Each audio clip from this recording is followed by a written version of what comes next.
السلام عليكم ورحمة الله وبركاته. قبل ما أبدأ موضوع اليوم عايزين نصلي على النبي. اللهم صل وسلم وبارك على نبينا محمد وسلم تسليما كثيرا.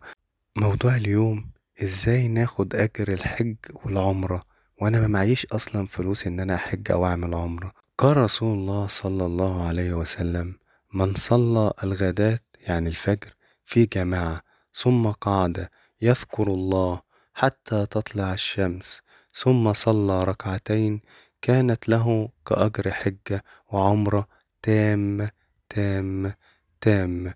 يعني بعد ما تخلص صلاة الفجر خالص تقعد تذكر ربنا زي مثلا سبحان الله وبحمده سبحان الله العظيم، أو سبحان الله والحمد لله ولا إله إلا الله والله أكبر ولا حول ولا قوة إلا بالله، وتصلي على النبي.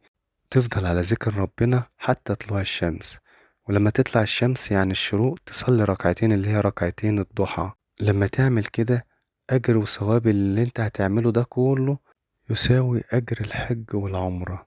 اللهم تقبل منا صالح الأعمال، وصلى الله وسلم على نبينا محمد وسلم تسليما كثيرا.